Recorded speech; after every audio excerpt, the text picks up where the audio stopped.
إن الحمد لله نحمده ونستعينه ونستغفره ونؤمن به ونتوكل عليه ونعوذ بالله من شرور أنفسنا ومن سيئات أعمالنا من يهده الله فلا مضل له ومن يضلله فلا هادي له وأشهد أن لا إله إلا الله وحده لا شريك له وأشهد أن محمدًا عبده ورسوله صلى الله عليه وسلم اللهم صل على محمد وعلى آل محمد كما صليت على إبراهيم وعلى آل إبراهيم إنك حميد مجيد اللهم بارك على محمد وعلى آل محمد كما باركت على إبراهيم وعلى آل إبراهيم إنك حميد مجيد أما بعد فإن خير الحديث كتاب الله وخير الهدي هدي محمد صلى الله عليه وسلم وشر الأمور محدثاتها وكل محدثة بدعة وكل بدعة ضلالة وكل ضلالة في النار أعوذ بالله من الشيطان الرجيم بسم الله الرحمن الرحيم يا أيها الناس اتقوا ربكم الذي خلقكم من نفس واحدة وخلق منها زوجها وبث منهما رجالا كثيرا ونساء واتقوا الله الذي تساءلون به والأرحام إن الله كان عليكم رقيبا يا أيها الذين آمنوا اتقوا الله حق تقاته ولا تموتن إلا وأنتم مسلمون يا أيها الذين آمنوا اتقوا الله وقولوا قولا سديدا يصلح لكم أعمالكم ويغفر لكم ذنوبكم ومن يطع الله ورسوله فقد فاز فوزا عظيما رب اشرح لي صدري ويسر لي أمري واحلل عقدة من لساني يفقهوا قولي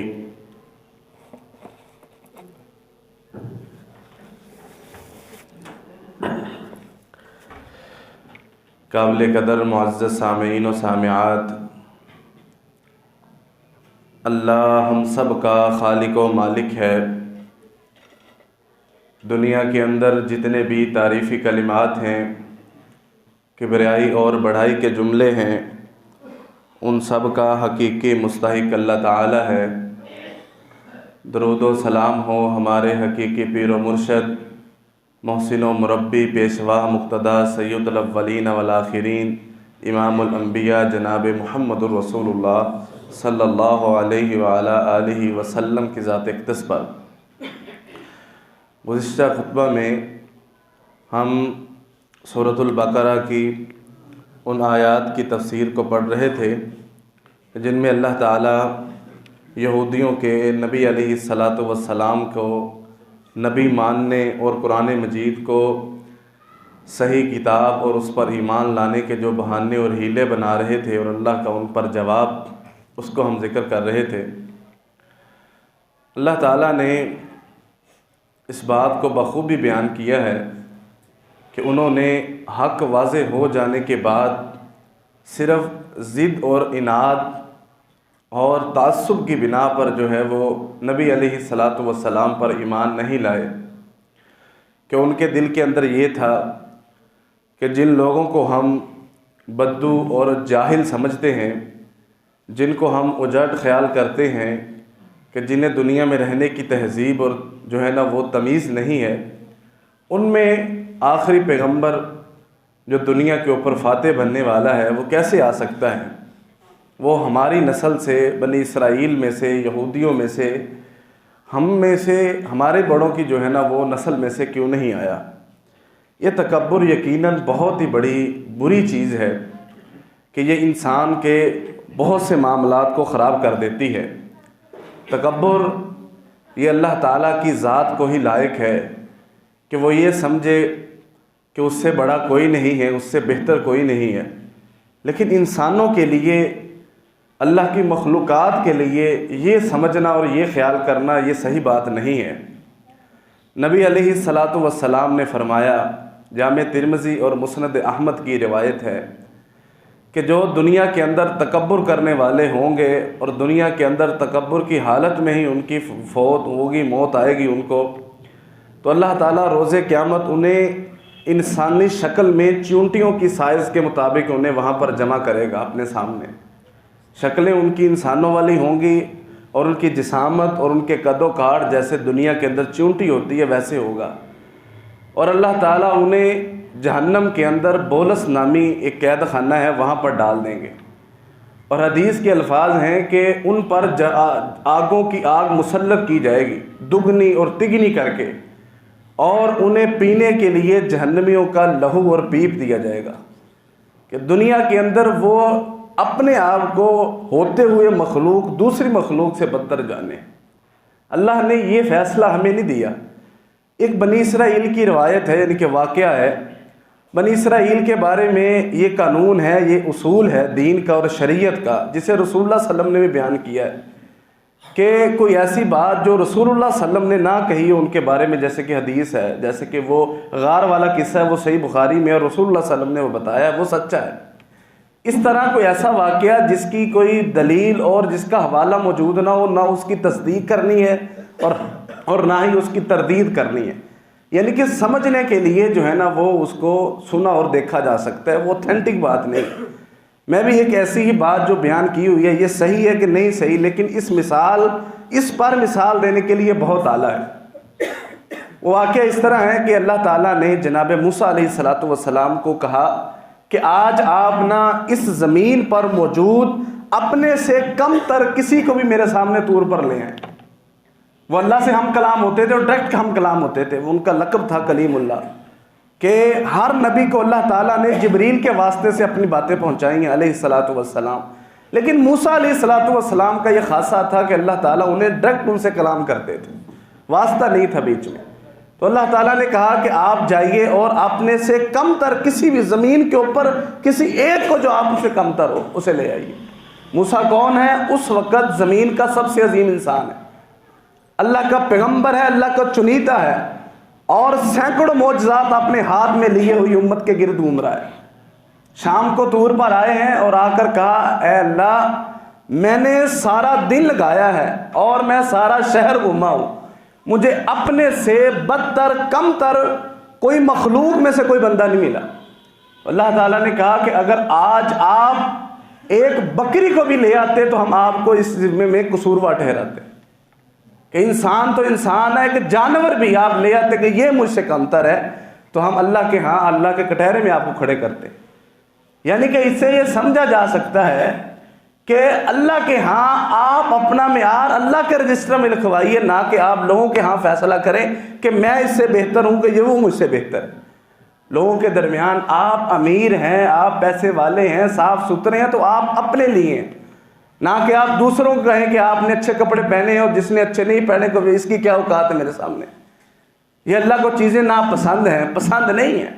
آپ عبادت کرتے ہیں تو آپ اپنے لیے عبادت کرتے ہیں، اس بنا پر کہ آپ عبادت کرتے ہیں اور دوسرا نہیں کرتا آپ کہیں کہ میں اس کی میرے سامنے کیا حیثیت ہے، اس کی اوقات کیا ہے میرے سامنے، میں تو 5 وقت کا نمازی ہوں، داڑھی میرے منہ کے اوپر ہے اور میں تو شریعت کا اتنا پابند ہوں۔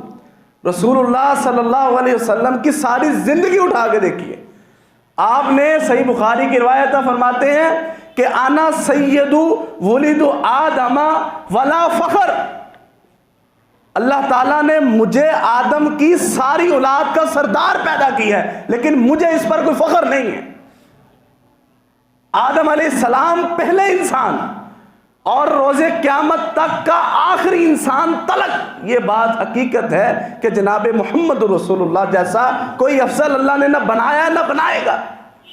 لیکن وہ بھی کیا کہہ رہے ہیں کہ اللہ کی مرضی ہے کہ اللہ نے مجھے آدم کی اولاد ساری کا سردار بنایا، لیکن مجھے اس پر فخر نہیں ہے، میں کیوں فخر کروں؟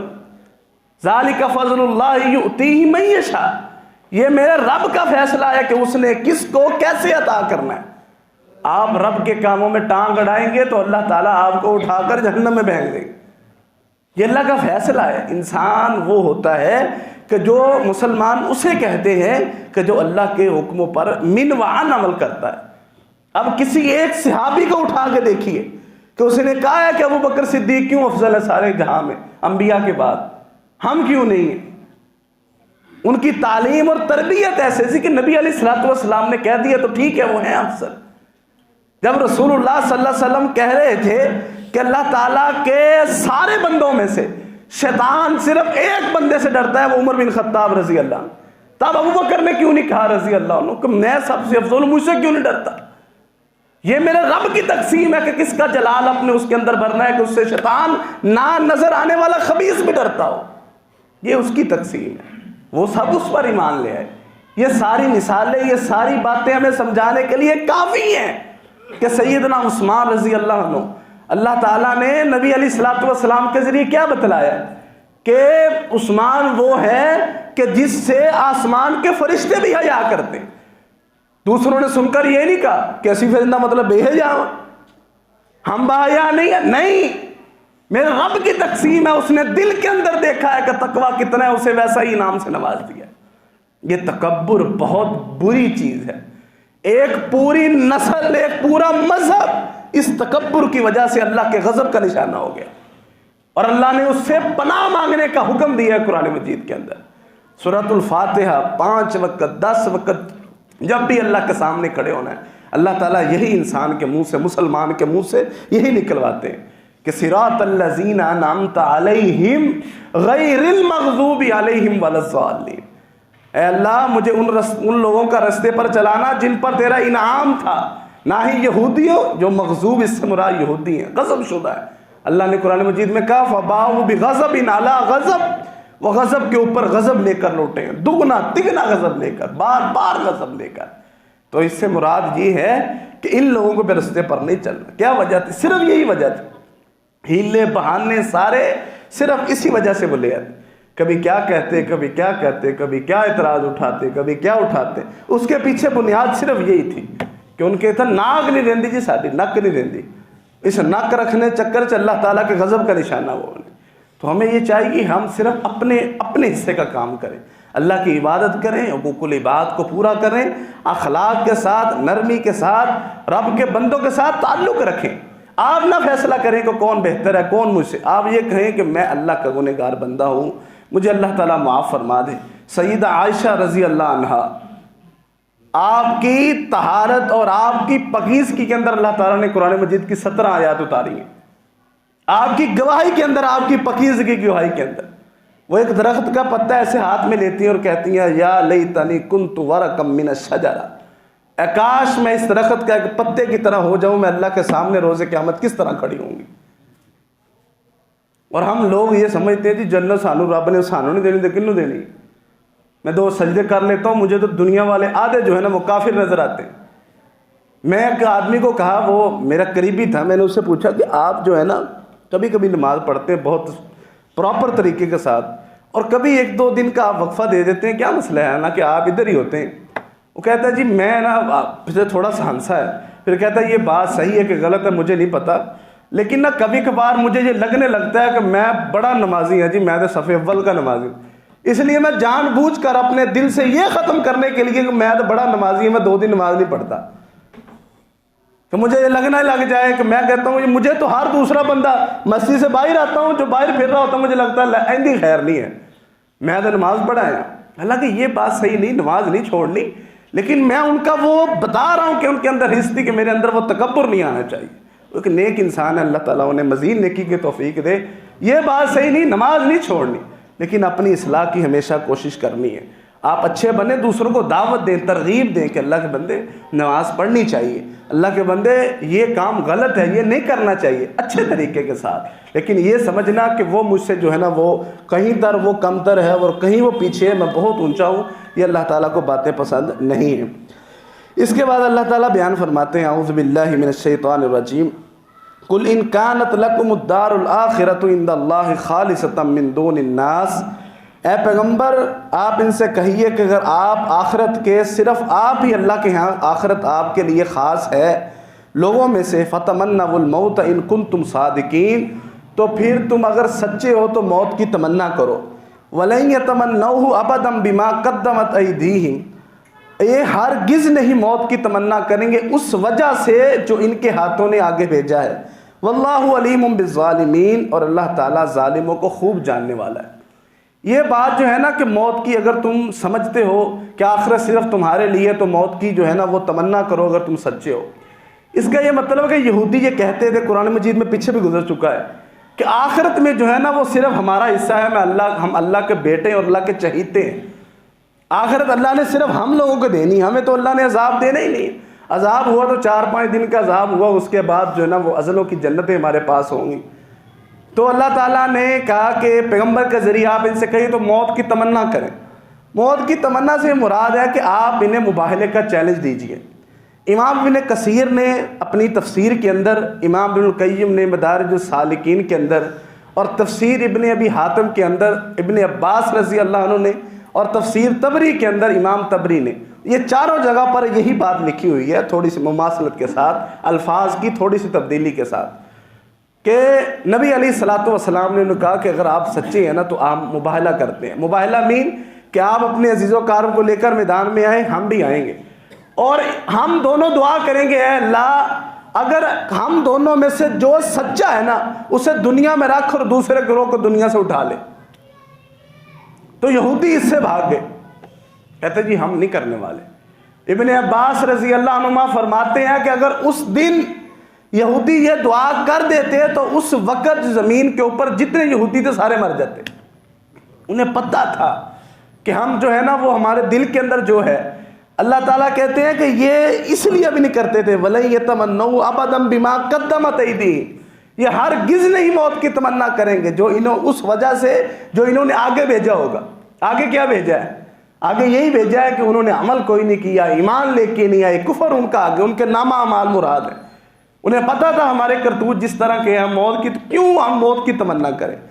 تو مباہلے سے بھاگ گئے، انہوں نے کہا جی ہم ایسے نہیں کرنے والے۔ تو اس سے مراد یہ ہے کہ وہ انہیں مباہلے کا کہو، لیکن وہ پھر بھی اللہ تعالیٰ کہتے ہیں کبھی بھی یہ کام نہیں کریں گے، اللہ تعالیٰ ان کو خوب جانتا ہے ظالموں کو۔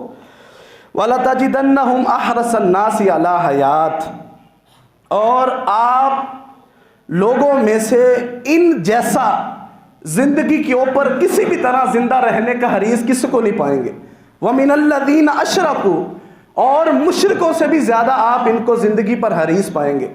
يَوَدُّ أَحَدُهُمْ لَوْ يُعَمَّرُ أَلْفَ سَنَةٍ وَمَا هُوَ بِمُزَحْزِحِهِ مِنَ الْعَذَابِ أَن يُعَمَّرَ، ان میں سے ہر بندہ یہ چاہتا ہے کہ وہ 1000 سال زندہ رہے، ہر بندہ چاہتا ہے کہ 1000 سال اس کی عمر ہو، یہ عمر بھی انہیں عذاب سے نہیں بچا سکتی۔ واللہ بصیر بما یعملون، اور اللہ تعالیٰ جو وہ کرتے ہیں اس کو خوب جانتا ہے، دیکھنے والا ہے۔ یعنی کہ ان کی یہ تمنا ہوتی تھی وہ کسی طرح بھی، علی حیات سے مراد یہ ہے کہ وہ کسی طرح بھی زندہ رہیں، 1000 سال زندہ رہیں، ان کو کبھی موت نہ آئے۔ اگر اللہ تعالیٰ ان کی یہ بات کا رد کر رہے ہیں، پچھلی والی بات، اگر وہ سمجھتے ہیں کہ آخرت صرف ان کے لیے، تو پھر آپ موت کی تمنا کریں نا۔ اگر آپ جنت میں جانا چاہتے ہیں اور جنت کے صرف آپ ٹھیکیدار صرف آپ بنتے ہیں، تو آپ پھر یہ کہیں کہ آئیں بھی ہم مقابلہ کرتے ہیں، جو سچا ہوگا وہ دنیا میں رہے گا اور جو جھوٹا ہوگا وہ چلا جائے گا۔ یہ موت کی، زندگی کی ہرس، زندہ رہنے کی ہرس مشرکوں سے بھی بڑھ کر اللہ تعالیٰ کہتے ہیں آپ ان میں پائیں گے، اور آج بھی ہے یہودیوں کے اندر۔ مشرکوں کا اللہ تعالیٰ نے نام کیوں لیا؟ کہ مشرک جو ہے نا وہ مر کر دوبارہ زندہ اٹھنے کے قائل نہیں تھے، وہ حساب و کتاب اور روز معاشر کو بالکل نہیں مانتے تھے۔ اللہ تعالیٰ نے قرآن مجید میں بارہا ان کا ذکر کیا ہے کہ پیغمبر جب ان کو دعوت دیتے اور آخرت کا ذکر کرتے وہ کہتے ہیں یہی زندگی ہے، اس کے بعد مر کے جب مٹی ہو جائیں گے تو پھر کب کون اٹھائے گا؟ تو اللہ تعالیٰ نے جواب دیا جو پہلی بار بنانے میں قادر ہے وہی اللہ تعالیٰ دوبارہ بنانا اس کے لیے مزید آسان ہے۔ اللہ نے مشکلوں کا نام لیا ہے، کافروں کا نام لیا ہے، شرک کرنے والوں، یہ ان سے بھی بڑھ کر زیادہ حریص ہے کہ ہمیں کسی طرح بھی زندہ رہنا چاہیے، چاہے دوسروں کو مار کر، سازشیں کر کر، جیسے بھی ہمیں زندہ دنیا کے اندر رہنا چاہیے۔ 1000 سال زندگی کی حرص ان کے اندر ہونی چاہیے، اور ہے ان کے اندر، اس لیے کسی بھی طرح کی یہ تمنا نہیں کرنے کی موت کی۔ تو یہی بات آج ہم دیکھتے ہیں، نبی اللہ تعالیٰ فرماتے ہیں کہ یہ ان کا جو زندہ رہنا، آپ جتنا مرضی زندہ رہیں، ان کا یہ زندہ رہا، وما ہوا بمزحزحہ من العذاب ان یعمر، اتنی لمبی زندگی بھی انہیں عذاب سے نہیں بچا سکتی۔ اور امام یہ اپنا سیر اعلام النبلاء کے اندر امام ابن سماک رحمہ اللہ فرماتے ہیں کہ ایک بندے کے پاس دنیا سمیٹ کے لا دی جائے، اور پھر اس کے بعد اس کے اندر اتنی ہی دنیا جتنی دنیا اور شامل کر دی جائے، اور مشرق اور مغرب سمٹ کر اس کے قدموں میں آ جائیں، اور یہ سب جب جمع ہو جائے تو اس کا موت کا وقت آن پہنچے تو اس کے پاس کیا بچے گا؟ دنیا کے اندر بہت سارے مذاہب اس وقت بن چکے ہیں، اور ان میں سے ایک ہائی لائٹ پر جال ہے الہاد، خدا کا انکار، اور یہ تیزی سے پھیل رہا ہے اور اس کو پھیلایا جا رہا ہے۔ اس کے اوپر بہت جن کے فنڈ کے لمبا کیس ہے، یہ وہ ہر چیز کا انکار کر سکتے ہیں، موت کا وہ بھی نہیں کر سکتے، کر کے دکھائیں، وہ بتائیں کہ یہ ہمارے جو ماننے والے یہ مریں گے نہیں، وہ بچا کے دکھائیں۔ آپ کو پتہ ہے کہ روح جب نکلتی ہے، اس روح کو کیسے نکلتی، کیسے ایک بندہ کھڑا مر جاتا ہے، اس کے اوپر آج تک ہزاروں تجربات ہو چکے ہیں۔ قریب المرگ لوگوں کو ایک خاص طرح کی مشین میں ڈال کر ان کو دیکھنا کہ یہ کیسے مرتے، کون سی چیز ان کے اندر سے نکل رہی ہے، یہ دیکھنے کے لیے۔ لیکن اس دنیا کے اندر آج بھی کچھ قانون ہے جو رب کے ہاتھ میں پہنچا نہیں جا سکتا ان تک۔ اللہ نے قرآن مجید میں فرمایا یسألونک عن الروح قل الروح من امر ربی، اے پیغمبر یہ آپ سے پوچھتے ہیں کہ روح کیا ہوتی ہے کہ جس کے چلے جانے سے انسان گوشت کا اور پوست کا ٹکڑا بن کے رہ جاتا ہے۔ اے پیغمبر ان سے کہیے یہ میرے رب کا حکم ہے، آپ اس کو نہیں سمجھ سکتے، لگائیے جتنا زور لگاتے ہیں۔ تو یہ وہ چیز ہے کہ انسان کو یہ چیز بچا نہیں سکتی، کتنی عمر انسان زندہ رہ لے، آخر تو آنا ہے نا، وقت آئے گا، انسان کا جسم بھی ڈلتا ہے اور بتاتا ہے کہ اس کا واپس جانے کا وقت آ چکا ہے۔ اب یہ چیز جو ہے نا، یہ خصلت مسلمانوں کے اندر آج دیکھ لیں کہ انتہا درجے کو پہنچی ہوئی ہے، اور یہ رسول اللہ صلی اللہ علیہ وسلم کی پیشین گوئی بھی ہے۔ رسول اللہ صلی اللہ علیہ وسلم نے فرمایا قریب ہے کہ تمام امتیں مل کر تم پر ایسے ٹوٹ پڑے جیسے کہ ایک کھانے والے پیالے کے اوپر بھوکے لوگ ٹوٹ پڑتے، ایک پیالہ اور بہت سارے لوگ بھوکے اس پر ٹوٹ پڑے، ایسے ہی تم مسلمانوں پر تمام امتیں مل کر ٹوٹ پڑیں گی۔ صحابہ نے سوال کیا اے اللہ کے رسول کیا اس وقت ہم تعداد میں کم ہوں گے؟ کہا نہیں، تعداد میں کم نہیں ہوں گے، لیکن تمہاری حیثیت سیلاب کے اوپر تیرنے والے تنکوں کی مانند ہو جائے گی۔ اللہ کے رسول اس کی کیا وجہ ہے کہ تعداد میں اتنے زیادہ ہوں گے لیکن حیثیت صرف پانی کے اوپر تیرنے والے تنکوں کی کیوں ہو جائے گی؟ نبی علیہ الصلوۃ والسلام نے فرمایا کہ تمہارے دل کے اندر وہن آ جائے گا۔ پوچھا وہن کیا ہوتا ہے؟ کہا کہ حب الدنیا و کراہیت الموت، دنیا سے محبت دل کے اندر گھر کر جائے گی اور مرنا ناپسند ہو جائے گا۔ آج جس کو بھی پوچھ لو مرنا نہیں چاہتا وہ۔ ہم یہ نہیں کہتے کہ آپ خودکشیاں کر لیں، اپنے آپ کو مار لیں، لیکن ہر بندہ اس دنیا کی محبت میں اس قدر گم ہے، اسے پتہ ہی نہیں ہے کہ اس کے بعد بھی کچھ تو آ پائے گا۔ اسی لیے تو گناہ اتنے بڑھ گئے۔ آپ کو پتہ ہے کہ صلاح الدین ایوبی رحمہ اللہ کتنا عظیم کمانڈر تھا، بیت المقدس انہوں نے فتح کیا اور کتنے انہوں نے علاقے فتح کیے۔ ایک رستے سے گزر رہے ہیں، ایک عورت نے آواز دیا کہ صلاح الدین یہاں پر رک کر بات سنو گے کہ پل صراط پر روکو تمہیں۔ جاتے ہوئے کو صرف اتنی آواز دی ہے، اور ان کی آپ تاریخ اٹھا کے دیکھیں سیرت ان کی، کہ صلاح الدین فوراً گھوڑے سے نیچے چھلانگ لگا دی اس نے یہ سن کر، اور عورت کے پاس آئے اور کہا کیا کہا تم نے؟ کہا میں نے کہا کہ ادھر بات سنی ہے کہ تمہیں صراط وہاں پر پل صراط پر روک کر تمہیں پوچھوں۔ کہا کیا ہے؟ اس نے اپنی شکایت درج کی، کہا یہاں پر مجھے بتاؤ میرے ساتھ کیا مسئلہ ہے۔ پلسرار کے اوپر اللہ کے ہاں میری کوئی شکایت نہیں کرنی، یا یہاں معاف کر دو یا یہاں پر میں تمہارا مسئلہ حل کر دیتا ہوں۔ جن لوگوں کے یہ لوگ ہوتے ہیں جنہیں اللہ تعالیٰ شجاعت اور بہادری عطا کرتا ہے، جنہیں اس دنیا کے اندر اس زندگی اور دنیا سے محبت ہو جاتی ہے، وہ بزدل ہو جاتے ہیں۔ صحابہ کرام اور اسلاف امت کا یہ طرز عمل تھا۔ ان کے دل میں جہاد کی محبتیں کیوں آتی تھی؟ انہیں پتا تھا کہ مرنا تو ہے ہی ہے، لیکن اگر اللہ کے حکموں پر مر دیں گے تو اس کی بڑی کیا بات۔ آج دیکھیں، کمانا ہو، کھانا ہو، کچھ بھی کرنا ہو، حاصل کرنا ہو، کچھ لینا ہو، کہیں پر پہنچنا ہو تو ہر طرح کی کوشش لگاتے ہیں، چاہے وہ حلال ہو چاہے حرام ہو۔ کیوں لگاتے ہیں؟ دل کے اندر یہ خیال نہیں ہے کہ کہیں جا کر پیش ہونا ہے، دل کے اندر یہ خیال نہیں، اسی لیے آج مغلوب ہے رسول اللہ صلی اللہ علیہ وسلم۔ دوبارہ حدیث سنیے، اس کو آج کے اس وقت کے اوپر، آج کی ڈیٹ پر اس کو اپلائی کیجئے، اس کا ایک نقطہ بھی غلط کر کے دکھائیں۔ تمام امتیں مل کر تم پر ٹوٹ پڑیں گی جس طرح ایک پیالے پر بھوکے ٹوٹ پڑتے ہیں۔ مسلمان آج دنیا کے اندر کیا کہتے ہیں اسے؟ دہشت گرد۔ دہشت گردی کون کرتا ہے اور کہاں کس کو جاتا ہے؟ کیا سب دنیا والوں کو نہیں پتا؟ اقوام متحدہ اور دنیا، یہ طاقتیں وہ طاقتیں، کشمیر نظر نہیں آتا ان کو، اس لیے نہیں آتا اس میں مسلمان رہتے ہیں۔ عراق اور فلسطین نظر نہیں آتا اس لیے کہ اس میں مسلمان رہتے ہیں۔ اور اتنی بڑی امیر اور طاقتیں مسلمانوں کی بے بس ہیں، کیوں؟ سود کے نظام کے ساتھ اور مال کی حرص کے ساتھ انہیں سب بزدل بنا کے رکھ دیا، اس لیے بزدل ہے۔ لوگوں کے اندر یہ کرپشن کا خاتمہ کیوں نہیں ہوتا؟ انہیں پتہ ہے جی، انہیں یہ چیپٹر ہی نکال دو، اتنی سخت باتیں نہیں ہونی چاہیے۔ یہ کیا مولوی نے پکڑا ہوا جی جہنم اور آخرت اور یہ سب دیکھا جائے گا جی ہوتے جا کے۔ اس لیے تو دنیا کے اندر پسپائی ہے، اس لیے تو دنیا کے اندر یہ شکست ہمارا مقدر بنی ہوئی ہے۔ عمر بن خطاب رضی اللہ عنہ بیت المقدس کی چابیاں لینے گئے تو انہیں ایک فراہم کیا گیا خوبصورت لباس کہ آپ نے جا کر وہاں عیسائیوں کے بڑوں سے ملنا ہے، تو آپ ایسا کریں کہ یہ لباس پہن لیں، آپ ہمارے بڑے ہیں۔ تو انہوں نے کہا ابو عبیدہ اگر تیری جگہ پر یہاں کوئی اور ہوتا تو میں درے مار کر اس کی کمر چھلنی کر دیتا۔ یہ عزت، یہ مقام، یہ مرتبہ اللہ نے ہمیں اسلام کی وجہ سے دیا ہے۔ اگر لوگوں کو مینشن ان کے سامنے لوگوں کو دیکھنے لگ جائیں گے، اللہ دوبارہ ہمیں ذلیل کر دے گا۔ آج کس کی ترجیحات اسلام ہے؟ آج کس کو یہ پتا ہے کہ میں یہ کام کرنے لگا ہوں، کیا میں ایک منٹ رک کر دیکھ لوں کہ اسلام کے ہاں یہ صحیح ہے کہ غلط ہے؟ ہم نے بارہا یہ جملے سنے ہیں، اللہ کی قسم منبر پر کھڑے بارہا یہ جملے سنے ہیں کہ ہمیں پتہ ہے یہ غلط ہے، لیکن کیا کریں، دنیا ہے، کرنا پڑتا ہے۔ اگر یہ جملے مسلمان بولے گا تو کافر کیا بولے گا؟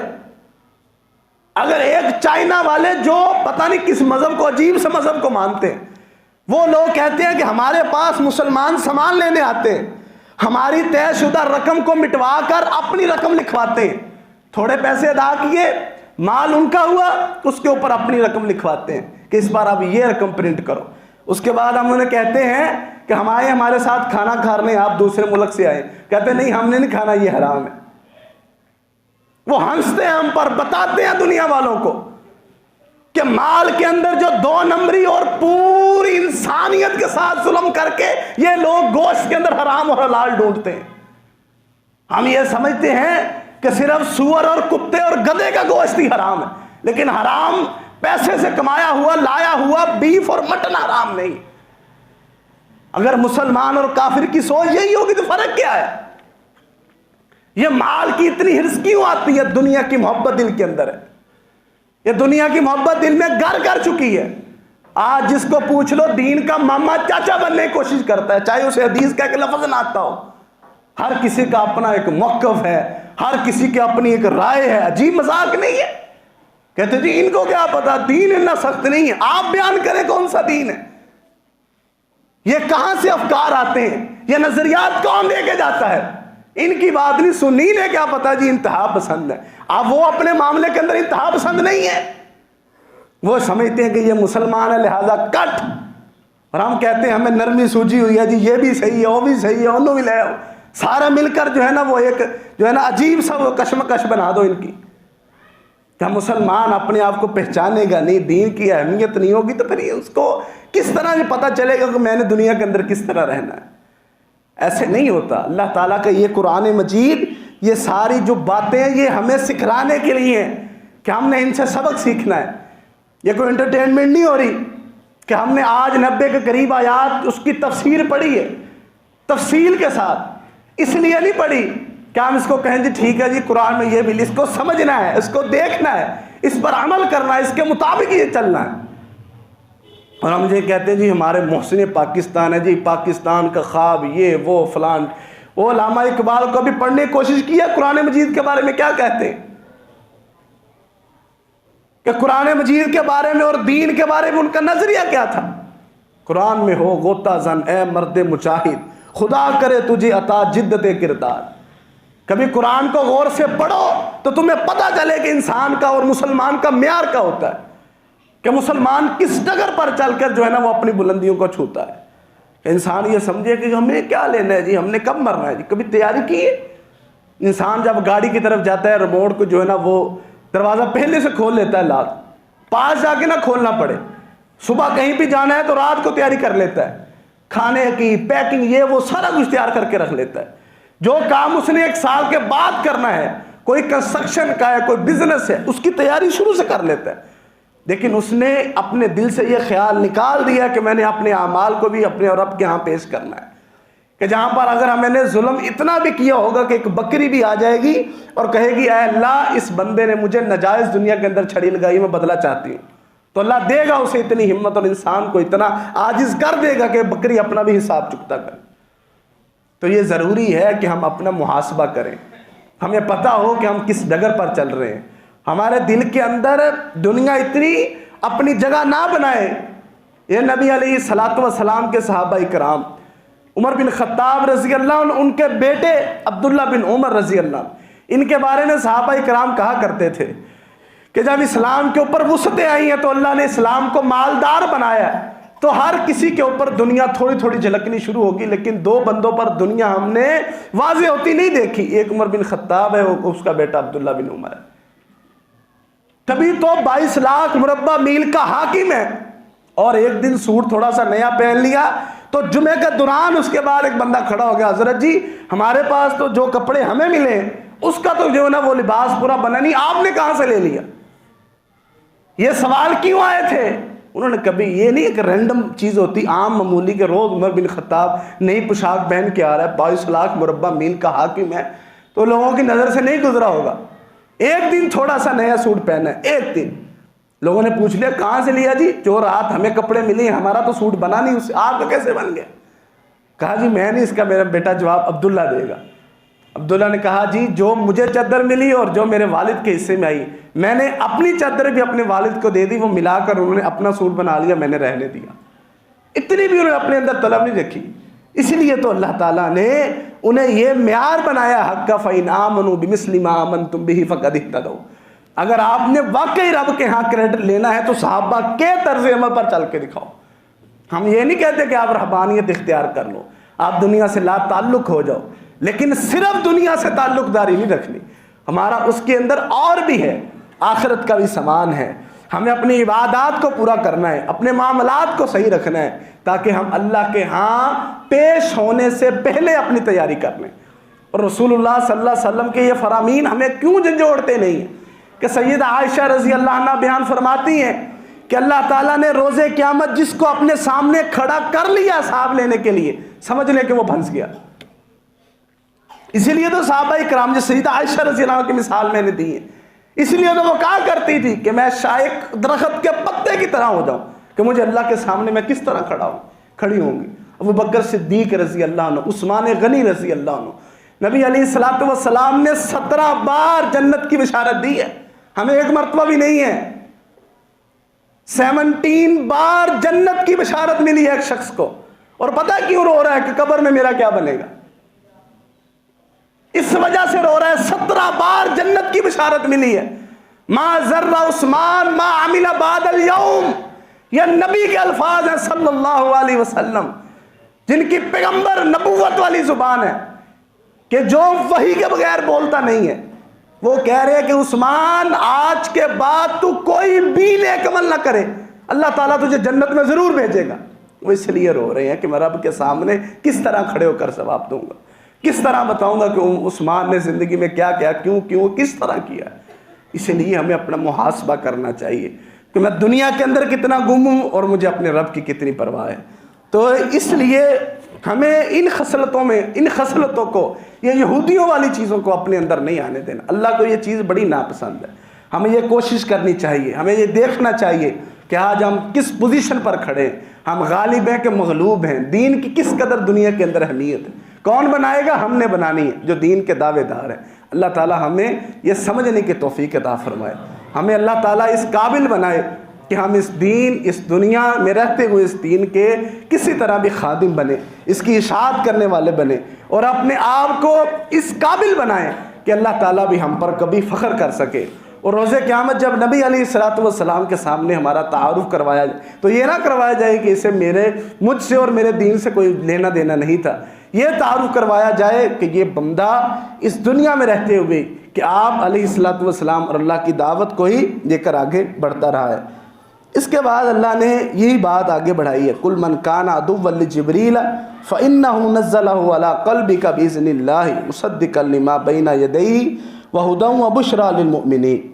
اے پیغمبر ان سے کہیے کہ جو جبریل کو اپنا دشمن سمجھتا ہے، حالانکہ اس نے اللہ کے حکم سے یہ قرآن مجید آپ کے دل پر نازل کیا ہے، اور یہ قرآن مجید پہلی کتابوں کی تصدیق بھی کرتا ہے، وَهُدًى وَبُشْرَىٰ لِلْمُؤْمِنِينَ، اور اس میں ہدایت ہے اور خوشخبری ہے مومنین کے لیے۔ مَنْ كَانَ عَدُوًّا لِلَّهِ وَمَلَائِكَتِهِ وَرُسُلِهِ وَجِبْرِيلَ وَمِيكَالَ فَإِنَّ اللَّهَ عَدُوٌّ لِلْكَافِرِينَ، اور جو کوئی اللہ کا دشمن ہے اور اس کے فرشتوں کا دشمن ہے اور اس کے رسولوں کا دشمن ہے اور جبریل اور میکائیل کا دشمن ہے، اور یہ سب جو ہے نا کافر لوگ اللہ کے دشمن ہیں۔ تو یہ یہودی لوگ کہتے تھے کہ جبریل علیہ السلام نبی علیہ السلام پر جو ہے نا وہ وحی لے کر آتے ہیں، لہٰذا یہ بھی ہمارے دشمن ہیں۔ انہوں نے اس کی ترغیب کا جو ہے نا ایک ترغیب بنائی، ایک پلان بنایا کہ ہم کس طرح جبریل علیہ السلام کا نام نبی علیہ السلام سے منہ سے نکلوائیں۔ انہوں نے کہا جی کہ آپ نا ہمیں 3 سوالوں کے جواب دیں، اگر آپ نے یہ دے دیے تو ہم سمجھیں گے کہ آپ سچے نبی، ہم اس پر ایمان لے آئیں گے۔ تو نبی علیہ السلام نے ان سے عہد لیا کہ آپ اس بات سے مکرنا نہیں ہے۔ انہوں نے کہا جی کہ آپ جو سوال ہم آپ سے پوچھیں گے نبی کے علاوہ کسی کو پتہ ہی نہیں ہے، ہمارے نبی نے ہمیں بتائیں، اگر آپ بتا دیں گے تو سمجھ لیں گے کہ آپ سچے نبی ہیں۔ تو نبی علیہ السلام نے ان کے جواب دیے، اور اس کے بعد انہوں نے پوچھا جی آپ پر جو ہے نا وحی کون لے کے آیا ابھی؟ تو کہا جی یہ مجھ پر جبریل علیہ السلام وحی لے کر آئے۔ تو انہوں نے کہا جی یہ تو ہمارا دشمن ہے، یہ ہمارے مخالفوں کو جو ہے نا وہ آ کر ان کو ترغیب اور ان کی مدد کرتا ہے، یہ ہمارا دشمن ہے۔ تو اللہ تعالیٰ نے یہ آیت اتاری ہے، قُلْ مَنْ كَانَ عَدُوًّا لِلَّهِ قُلْ مَنْ كَانَ عَدُوًّا لِجِبْرِيلَ فَإِنَّهُ نَزَّلَ، کہ آپ ان سے کہیے کہ اگر جبریل تمہارا دشمن ہے، وہ تو تورات ہی کی تصدیق کرنے والی قرآن مجید کو لے کے آیا، اور یہ وہی کتاب ہے جسے میں نے اللہ نے حکم دیا ہے۔ اگر تم جبریل کو اپنا جو ہے نا وہ سمجھتے ہو دشمن، تو پھر اللہ بھی تمہارا دشمن ہے۔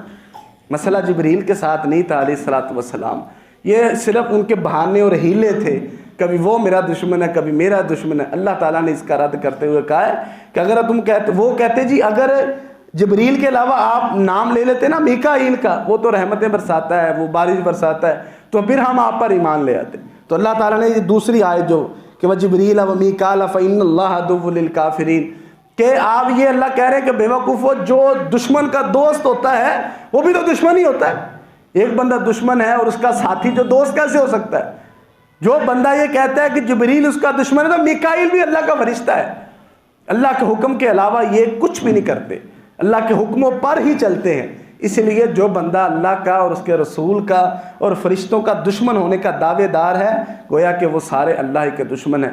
اور رسول اللہ صلی اللہ علیہ وسلم نے فرمایا کہ اللہ تعالیٰ فرماتا ہے کہ جو میرے دوست کے ساتھ دشمنی رکھتا ہے، پھر میں اس کے ساتھ اعلان جنگ کرتا ہوں۔ اور اللہ کی جنگ یہ بہت سی صورتوں میں ہوتی ہے، لیکن یہ اس وقت نظر آتی ہے کہ جب مسلمان جو ہے نا وہ اللہ کے بندے اور اس کے دوست ہونے کے جو ہے نا وہ حقدار بنتے ہیں۔